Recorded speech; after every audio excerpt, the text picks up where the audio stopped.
So you are sincerely welcomed, and Reiner, you are welcome here in Slovakia. I'm really glad that you found the way to Bratislava. Well, thank you very much for the invitation. It's a great honor to be here and to see this very great place you have built. We love it, the place. The whole thing is you're now in Vienna, something work-wise, or just enjoying your holidays? Well, I enjoy my work. I have learned that when I take some time off and go away, I can work creatively without being interrupted by business. And so now every quarter of a year, I take 2 weeks and go to a nice place and shut the door and just work on games. And so now it is Vienna. So these are 2 weeks when you are very intense working on your games. And very intense on deep designs. You know, in order to do a important groundbreaking game, it takes a lot of time. You cannot just do it in an hour between telephone calls. And so being away and really going deeply into the design helps. And so that's what I do. And I have colleagues in the office who cover everything. They are magnificent. So I can do it, and I'm very grateful for it. So I'm here to enjoy my work. Stole part of your special work focus to meet you. So I'm glad that you separate that. Well, my lovely wife, Margaret, has visited me over the weekend. She will keep me away from work anyway, so we might as well have come. Yeah, our lovely wives do so. So thank you very much again. Probably everybody knows you for your games. We were shooting a video, and preparing the video, we went through the list of almost 800 titles you created. And we were picking which ones people might know, and Peter was buried under them when creating the invitation. Do you have, I'm almost afraid to ask this question because it's maybe like with children, you know where I go. Do you have some favorites? You gave me the answer already. You know, my games are my children. And we just talked about it before. A game grows up like a child, I say, because you cannot force it in a direction. You can just play test it and see where it develops and where it is best, and then build on its strengths, like a child. And then the question is, do you have a favorite kid? Well, you should certainly not say it publicly. But it's also, you know, I've been doing this for many, many years. And there are games which I created in my early days. When I look at them now, I say, okay, they have had their time. They are no longer really relevant for today. And so we have them in the library, but we don't publish them anymore. And that's fine. And then there are other games, there are classics, or the newer games, or the award-winning games, or the really nicely produced games,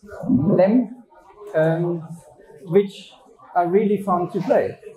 And sometimes and now I break my principle, sometimes when we republish a classic game, so one which was award-winning in the 1990s, for example, and the publisher comes and says, we would like to republish it, maybe on Kickstarter, maybe do a deluxe version, and maybe can you not do 1 or 2 extra boards or some extra things to it? Then we start playing it again. And most recently, last month, we reworked the game Keen. How do you say Keen? Keen, yes. Q-I-N, Keen. Keen. Uh-huh. Yeah, the old Keen games. Agate game. And we played it, and I really fell in love with my own game. So it's not very humble to say, but I said, oh, this is really a great game. So we spent a lot of time doing new boards. So I think whenever I take out a game which I published many years ago, I remember, yes, that's what fascinated me about it. And so there are many hidden gems there, but it's not for me to say, it's for you to discover. I still remember one of the first games I really fell in love with, except of the Hackmeg and and Shield Krypton and the želví závody was Samurai. That was one of my favorite games for a long time actually. So and it somehow evaporated, but it's probably, as you said, it's one of the older children which are somewhere there, and it was their time, and now they are. No, it has not evaporated.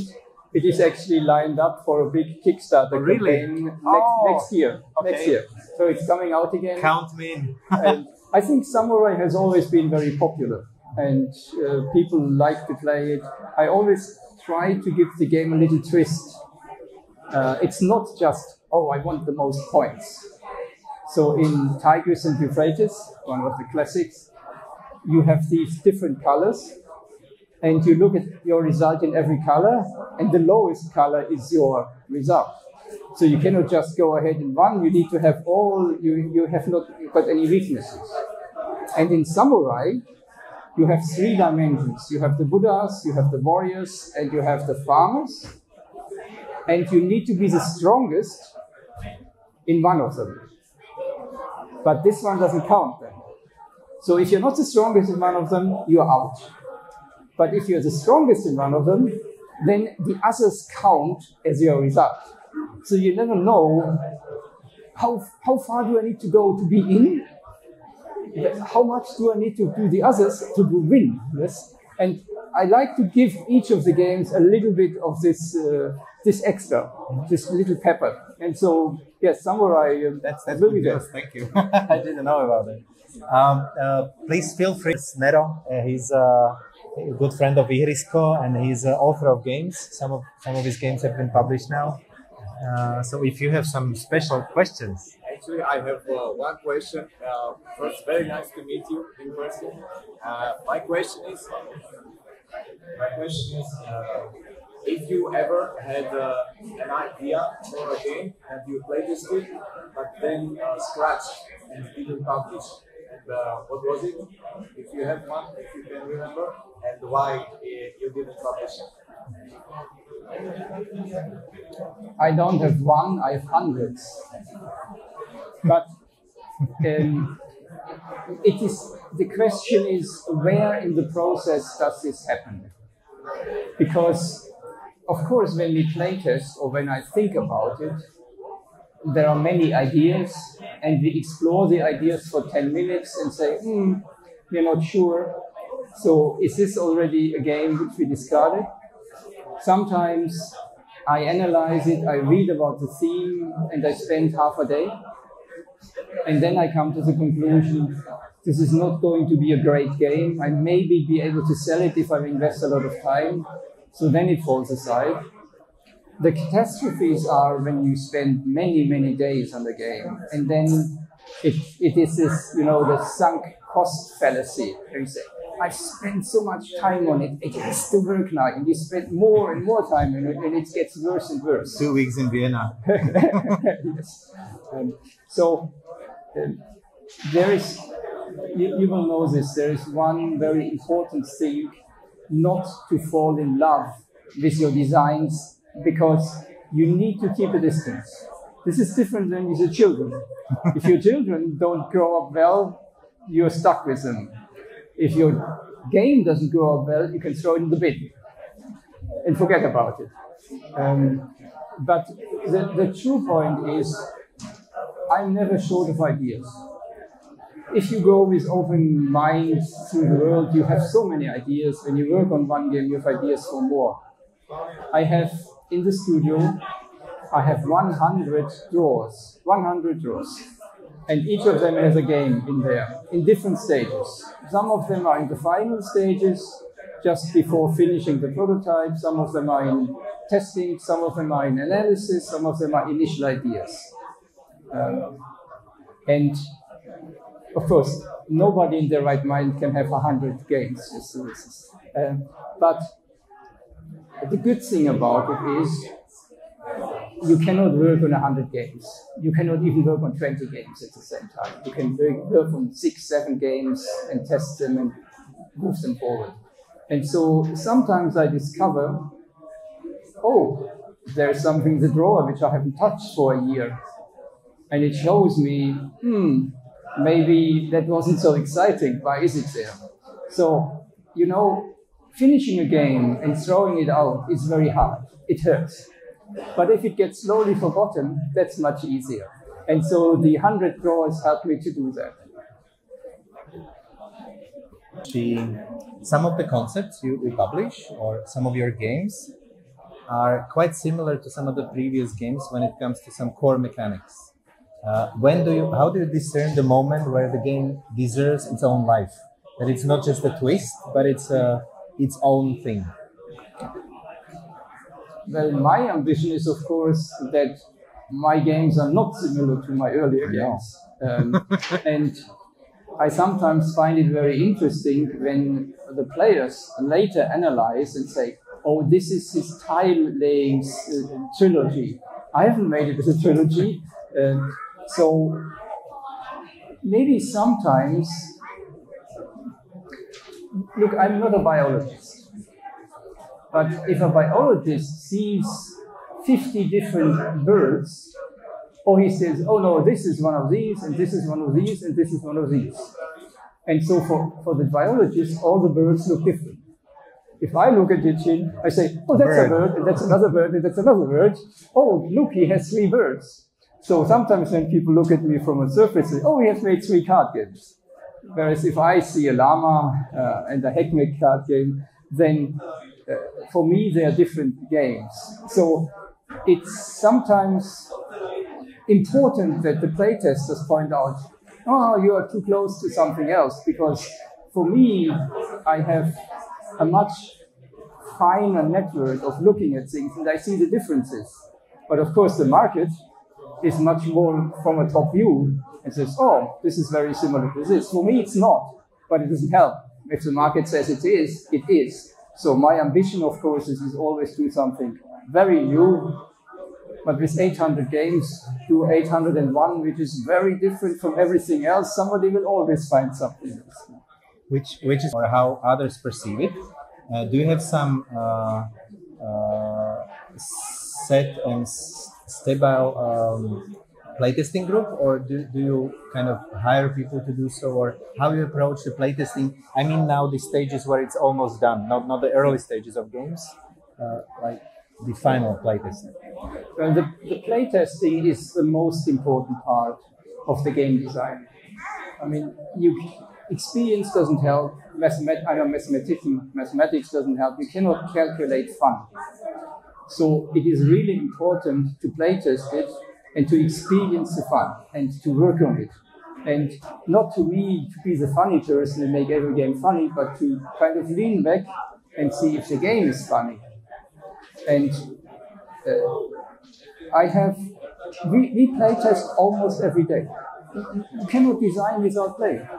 And so I have a lot of friends around. We are in Munich now, and in Munich there is a big community of players at the university. And so almost every day people come into the studio and do a play. So sometimes it's in the evening. The test session is usually 4 hours. Nobody can play longer than 4 hours, creative things. And sometimes it's on Saturday afternoon. We have one on Friday afternoon because we have some retired people who come and they have time, they can play. And there is a lot of creativity coming from the playtesters because we not only play it, but we also discuss it.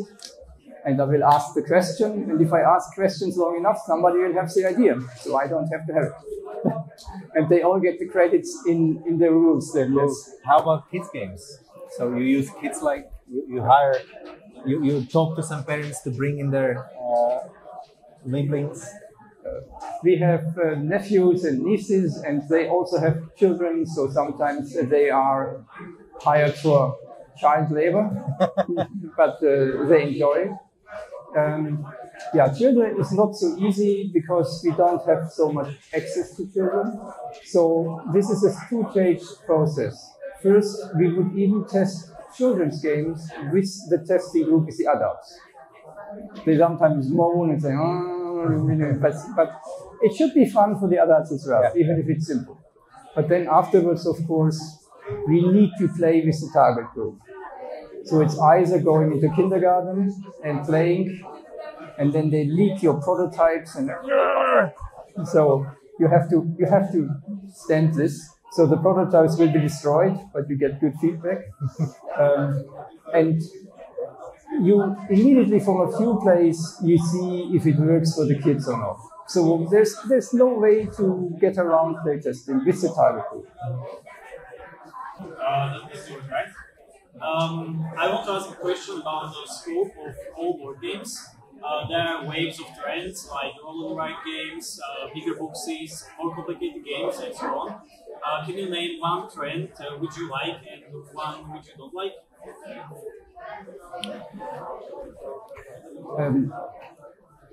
It is not about me liking or not liking a trend. What I regret is that I saw the roll and write trend far too late. Because I love roll and write games.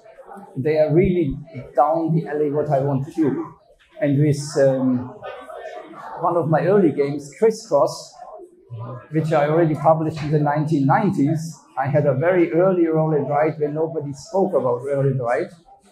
But I really regret that I came so late in the wave, because now a lot of publishers say, oh, roll and write is out and we don't want to do it anymore. So this is one thing. But you have asked me something else. I see many trends.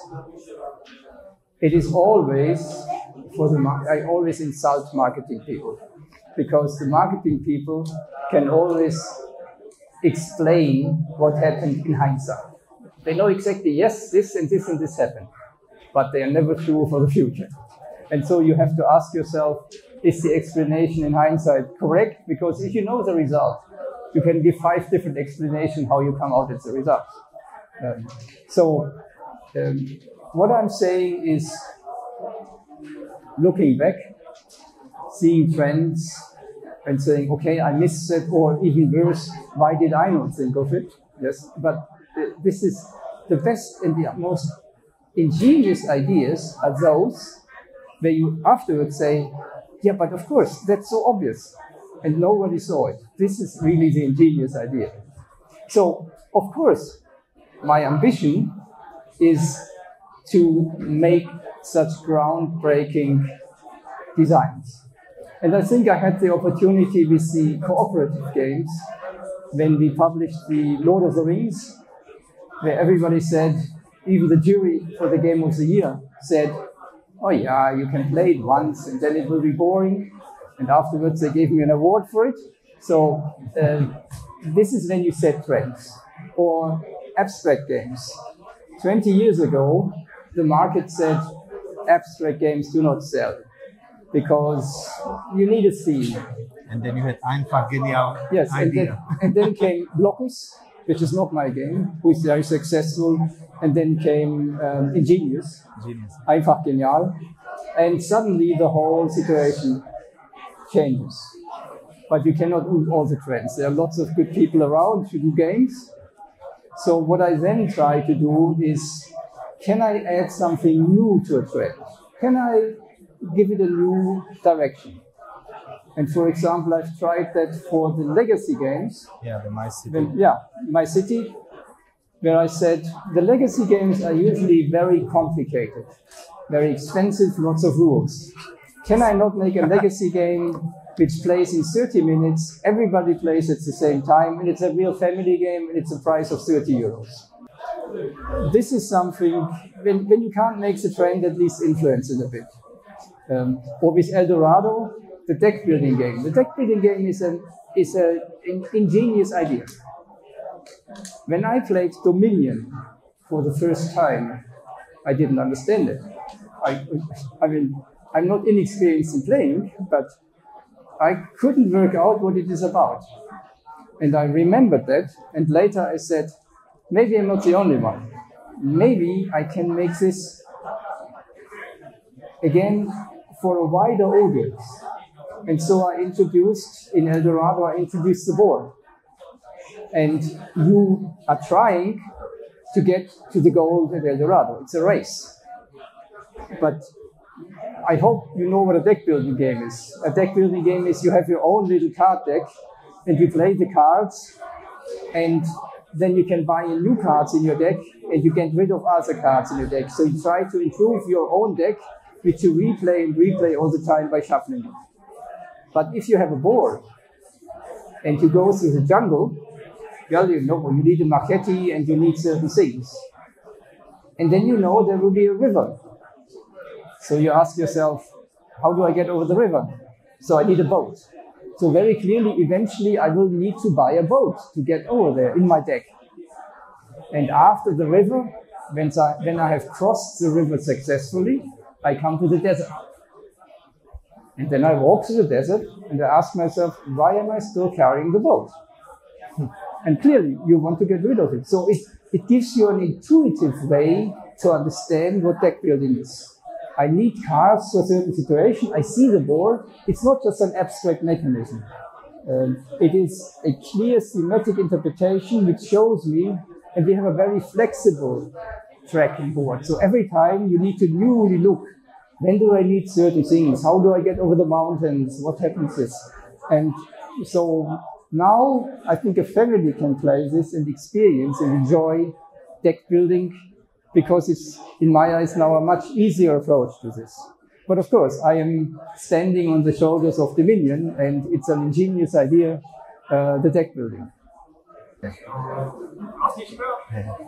already made mention of Lord of the Rings. You also made some Star Wars, Star Trek, or Game of Thrones. Do you have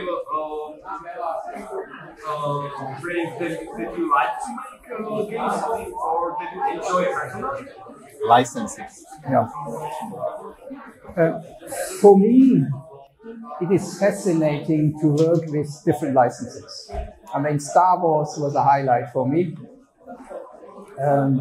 So Lord of the Rings was a big challenge for me, big book, and understanding what is in this book and so on. But I remember when I, as a kid, watched the movies, or I read a Mickey Mouse book, comics, and suddenly I do a Mickey Mouse game. So this is something which opens your heart. So on the one side, it is fascinating to work with these licenses. They're very well known, and they're usually a booster for sales. Usually, not always. Harry Potter I did recently, which is also a must in a way. But it is also a big challenge, because I cannot just sit down and do a Star Wars game. You need the rights for Star Wars, they're expensive, and of course I need to then be able to publish it. That means from the start there needs to be a publisher. And usually the publisher would come up with that saying, we have a license for Star Wars, and now we want a game. And then it starts. They say, it's this size or this size. We want to publish it in 9 months. So no plastic, because plastic is China, takes too long. And then the price, because we have to pay such a high guarantee, should only be 10 euros.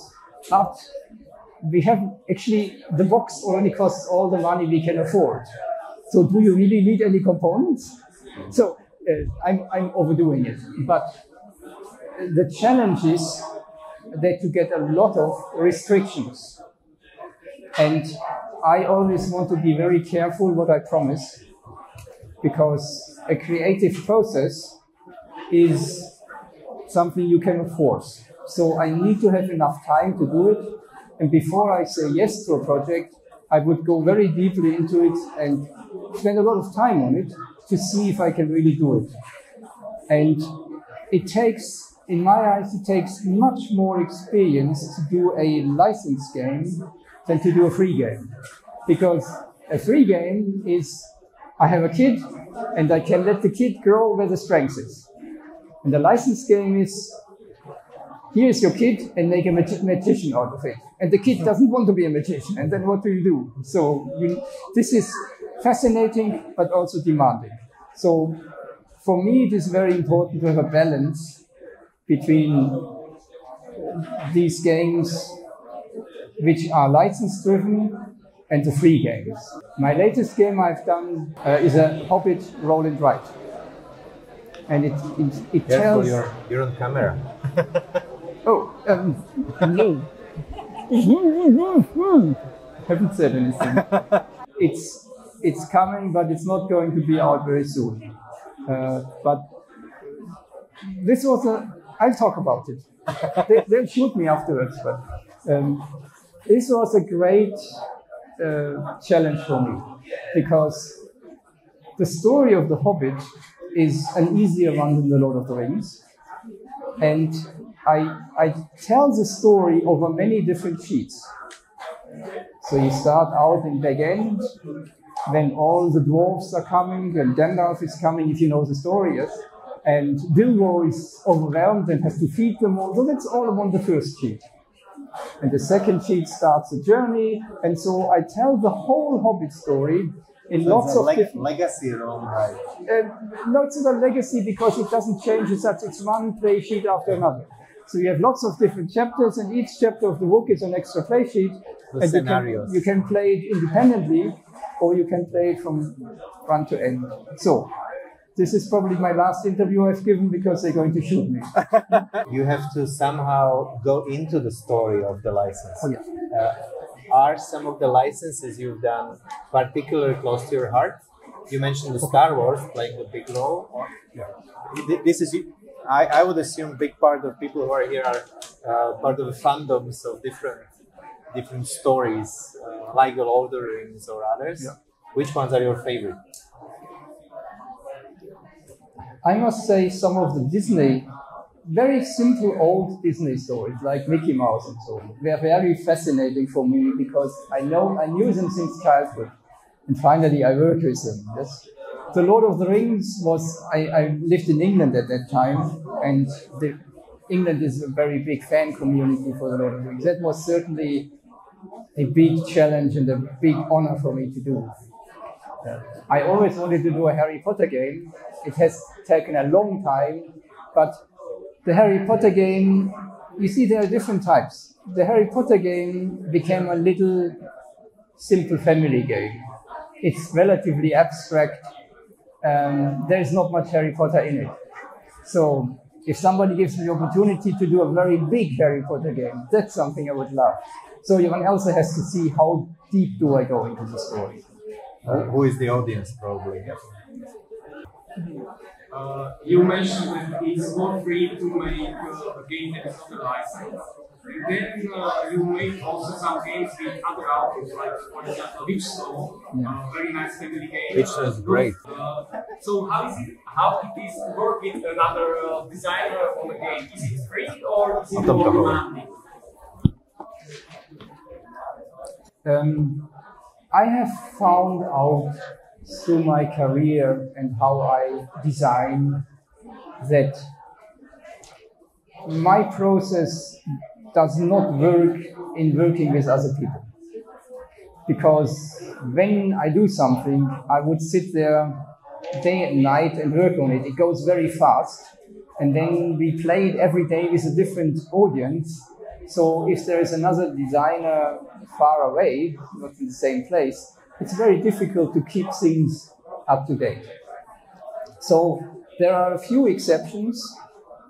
Witchstone is one, where Martino actually had created a game, and it was then offered to a publisher, and there were 2 points in there. They said, it needs some fine-tuning, and they also said, it's too close to ingenious, to einfach genial. So they said, why don't you get Reiner on board and see? The resource part. And of course, I cannot copy, even if I'm on board, I cannot copy ingenious. So it was like ingenious initially with the lines and so on. So the first thing I have done is I've taken it away from ingenious and said we do clusters and we do other things. But what we have done, and Martino has done a brilliant job on it, but what we have done is that I took it over for 3 months and I worked on it. And then I said, okay, that's how I want to do it. And then we gave it to Martino, and Martino will donate for 3 months. So that's how it works. But working in parallel, just my experience, it doesn't work. I have a second game which I've done with another designer, which Sebastian Bliesdale, Prosperity. Sebastian is an ingenious. He is the best game designer I know in the world. Much better than I am. He's just, I mean, everybody has his strengths and weaknesses, but if it comes to mechanics, he's unmatched in the world. And so he came with an idea, and we worked on it, and then he said, okay, I'll drive it forward, and he drove it forward, and then I took it and said, but we need to do some little things and so on. And so we had, in the same way, we had a game where we worked in phases, and it's nice because it delivers something new. It's not just me, it's also the style of somebody else in there. But these will be rare exceptions, I think. There is a website called Geek. Are you using it to inspire yourself, or to read feedback, search through the forums? Yes, it's the Board Game Geek, you say, yes? Yeah. I mean, the Board Game Geek is a wonderful platform for us. We have it is funny what you do today. I have a library in the studio. We have a library with all 3,000 editions of our games. They're all, every edition, everything. Just a little bit more like this. Okay. Every edition, everything we have published. All these games that are here are also in our library. But when I have a question about one of my games, I don't go to the next room. I go to Board Game Geek and look it up, which is crazy. If I want to know what the weather is outside, I go to the BBC weather forecast instead of opening the window. This is our world in a way. But the Board Game Geek is really wonderful with respect to getting information, seeing translations of games, I use it to look what different editions of my games are there, and have the publisher send us all of these, and maybe also have them maybe not forgotten one in the royalty reports. Yeah? So you need to check these things. But I am not looking at reviews. I'm not looking at what other people write, because the best I can do is make good games. Afterwards, to say, okay, this is not right, and argue with people about their opinion doesn't lead anywhere. I don't have the time for it. Yes. So the whole community out there is by themselves. I focus on what I can influence, and that is make good games. This is just a curiosity of mine. Usually agreements, licensing agreements, contain part where publishers have to send a copy, a sample, to author or to the studio owning the rights. But when I imagine your 800 titles, and I imagine how many different languages and publications they were created, do you keep them all? Yes. That's really? What I just alluded to. We have a library with all 3,000 editions. Every one of them, and we are very... I thought you were saying like, no. No. We are very serious about that. It's a very big room with many big shelves, 3,000 different games, which also helps us to see if there's a fake copy. Then you suddenly see a Chinese copy, which was never published, but was photocopied. We have them all, and it's very important for us. And I cannot understand why other publishers or designers do not do that, because I'm proud of every one of them. I'm not in for the money. I'm in for the joy of the games. So why would I not care if there is another Czech edition or a Slovakian edition? I want to see it. I want to enjoy it. And this is what I'm working for, not to earn another 500 euros. Because why I came to this question was that when we were discussing one of your games and whether to make it into Slovak or not, Brita from your studio sent me some Korean edition, because she said, I don't have English nor German, but it's language independent, and here it comes, Korean box. So I had a good giggle with all these signs I couldn't understand. You mentioned your library of all of your games. You must have designed so many already. Do you remember them all? It's just like for my interest because, for example, if somebody. Halo? Halo? Niečo ide? So if somebody was to describe one of your games without mentioning the name or the team, just by the mechanics, would you be able to guess it? Guess the child? Yeah, it's your game. It depends. I mean, I cannot promise. The situation is firstly to answer you. Apart from the library of the 3,000 copies where we have one, of course, we also have more copies which we use for our business when we send a copy. But that's never from our library. Our library is secret. But this we give out to publishers, so we have some extra copies. But not of all editions, just one of the main editions. Now, with respect to, do I know all my games? I have an idea, but when I used to go to the different fairs or visit publishers and show them games, I always had to sit down and learn my own rules again. Because you don't want to, when you talk to a publisher, you don't want to be concentrated on the rules. You want to be talking to them and know what you're talking about. This is easy if you go to one publisher. But if you go to Essen or to Nuremberg, to the big fairs, and you have 30, 40, 50 appointments, and you're showing 300 games, you're sitting there 3 days before the fair, and it's the toughest time you can imagine, learning 300 rules. How many cards do I draw, and what's the victory condition, and what's the tiebreaker? But now, as you mentioned, I have Britta.